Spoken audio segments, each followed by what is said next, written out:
Danas škola košarke Zadar ima i jednu drugačiju ulogu. Nije to isključivo selekcija i nije to isključivo proizvodnja igrača.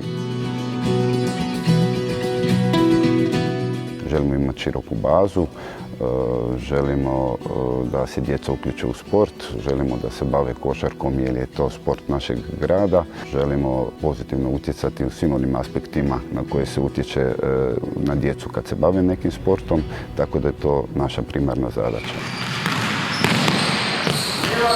Jednog dana je moj tata došao u vrtić po mene te išao na trening. Ja sam išao sa njim i gledao sam kako je radio, kako je trenirao i nekako se to i meni svidjelo pa sam pokušao. Treniram od prvog razreda, počeo sam sa 7 godina, a počeo sam trenirati pa zato što mi se svidjela košarka. Pa prvo sam krenio trenirati plivanje, onda kad sam krenuo u prvi razred sam počeo sa košarkom. Kad sam živio u Italiji, tamo mi je tata igrao u Cremoni i otišao sam na jednu utakmicu i svidjelo mi se i rekao sam mami da me odvede na trening i zavoljao sam košarku. U Zadru sam 7 godina. Pa treniram od svoje 6. godine, 7 godina treniram i to je bila moja zadnja godina vrtića i do sada 8. razreda. Ta nekad škola košarke Zadar nije počela raditi sa tako malom djecom i praktički veliki dio, pa čak i ondašnjih prvotimaca počeo je trenirati u nekakvom kadetskom ili čak juniorskom uzrastu, što je za današnja vremena nepojmljivo. Generacija 206 je kao i generacija 2005, moram reći da su oni do prije godinu dana radili zajedno. Veliki radnici, pod broj 1. To su djeca od kojih je većina, ne svi, ali većina krenula u našoj školi košarke od najranije dobi. Kroz igru su stasali, rasli, učili, naučili slušati. Svaka informacija koja im se kaže, oni ju dobro prime, oni ju prerade i onda to naprave. To je nevjerojatno, to ne može puno djece. Dobra su klapa, druže se i van terena, iako treniraju za svoju dobu poprilično ozbiljno, neki već i duže vrijeme. Mislim da još uvijek to doživljavaju onako na jedan pravilan dječji način i da je zabava i zafrikancija dobar dio cijele te priče. Želimo igrati na odgovarajući način, ne zanima nas isključivo rezultat, do rezultata želimo doći igrajući na način koji mi smatramo da je ok.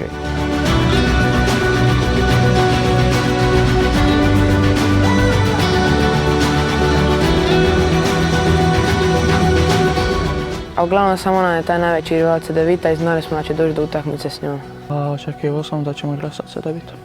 Znamo otprilike odnos snaga, imamo nekakve želje, ali nastojimo se time ne opterećivati. Ono na što se fokusiramo je igra i ono što u tom trenutku mi želimo pokazati na parketu.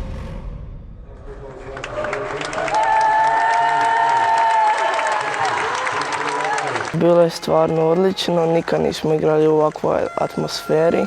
Uvijek je to bilo 10-20 roditelja koje je samo pljeskalo, ovo je bubanj, cijela utakmica, nismo mogli trenera čuti.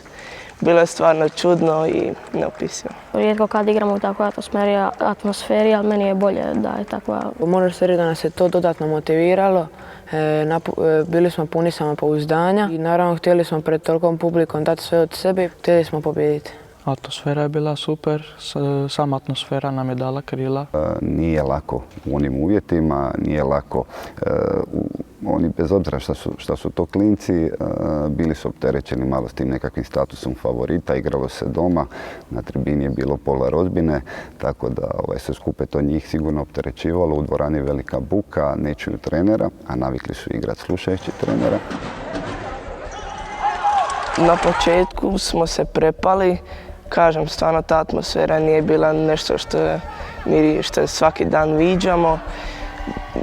Išli su jako agresivno, željeli su nam se osvetiti prije 2 godine kad smo mi njih dobili u Zagrebu. Pa loše smo započeli utakmicu i njih je krenulo.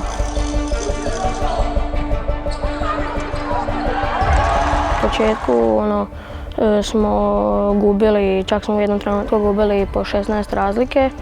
Mi smo mislili da ne možemo to stići, da ćemo jako teško stići.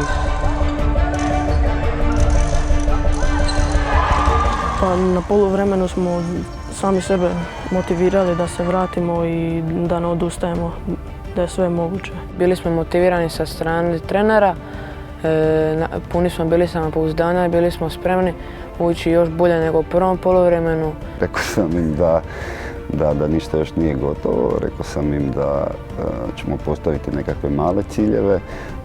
Jedan od tih malih ciljeva je bio pokušati do kraja treće četvrtine razliku spustiti na nekakvih 6 do 8 koševa. Mislim da smo mi došli ispod te razlike i to im je dalo još dodatno snage i motiva.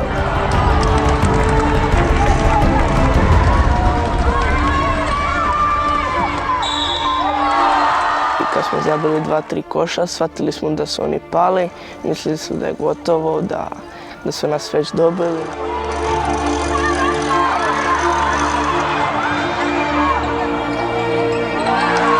Skelin je prvo igrao, zabio je tricu, koš faul, Roko isto.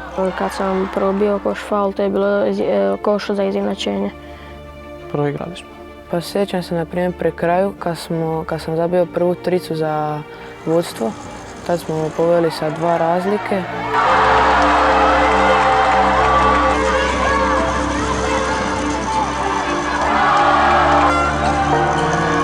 Njihov najbolji igrač, Pavković, je imao 5 faulova, pa je ušao jedan igrač sa klupe. Bila su 2 bacanja za Roka. Prvo je falio, drugo je pogodio. Mi smo već bili glavom da smo pobijedili i da je gotovo. Bilo je 3 razlike za nas. Mi smo već počeli slaviti. Promašili smo bacanje i oni su uhvatili skok. Imao su igrač išao pomoć da igramo kao udvajanje neko. I on je išao udvojiti, njegov igrač je šutao, bio sam na trici. Bio je dodan pas na šuta, ja sam izašao na njega, digao ruku i zabio mi jedno samo preko ruke.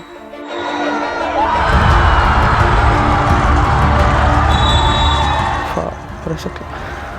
Mislili smo gotovo, nećemo u produžecima, gubimo. Sav trud je otišao.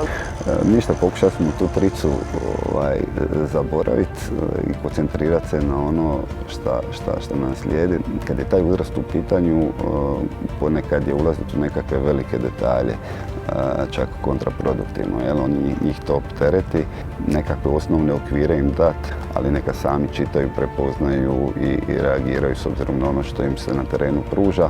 Ali eto, imali smo nekakvu načelnu ideju. Igramo dolje na centre našeg, ako ne prime loptu da ja primim loptu pa da idem u prodor.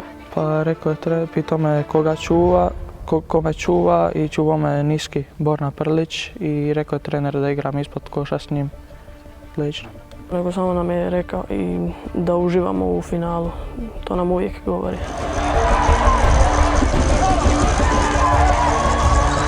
Ja sam zapravo izveo loptu i čekao sam napraviti taj roll. I čim sam krenuo išao na šut, svi smo krenuli na skok punom parom.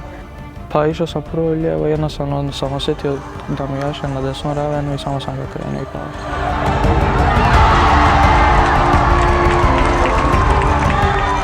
Pa nije to samo bio zadnji koš, znači cijela utakmica je to je katastrofa, stres. Moje srce to je preživjelo. Ja sam mama prvenstveno, osim što sam trenerica i ja tu djecu gledam kao svoju djecu. Kad je Vito zabio onaj zadnji koš, mislim, ono je bilo Božje čudo, eto, nemam šta drugo reći. Ja imao loptu, bacio sam tamo prema koši i svi smo ušli u teren. Čak je publika ušla u teren, naši prijatelji iz Punta Mike i slavili smo i stvarno je bio predobar osjećaj. Svi smo utrčali u teren, počeli skakati, pjevati i tako. Skoro sam zaplakao od sreće. Ono što me izuzetno raduje to je reakcija klupe i na koji način su oni to svi zajedno doživjeli. Dakle, sasvim svejedno da li se nalazi na parketu ili su bodrili sa klupe za rezerve. Emocija je bila kod svih ista i to je nešto što me jako rade. U slačioni smo pjevali, skakali i skoro smo srušili dvoranu. Na vidu sam skaka zato što je zabio pobjednički koš.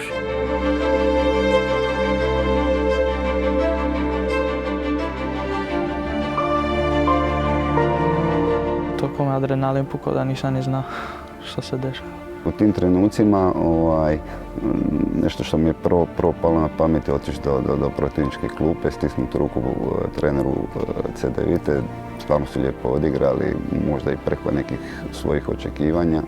Tako da sam mu htio čestitati na onome što su i oni, njegovi dečki pokazali, utješiti malo te dečke, jer bili smo mi lani u toj situaciji gdje su oni slavili, a mi bili pokisli i pognutih glava. Onda sam se okrenuo prema terenu i vidio da je na terenu dar-mar od igrača, od polaznika naših škole. To mi isto raduje koji su došli navijati za dečke iz svoje škole košarke. Od roditelja, nekoliko djedova se našlo na parketu, tako da je bilo svega i svačega, ali nema veze, zaslužili su tu sreću i bilo je stvarno lijepo.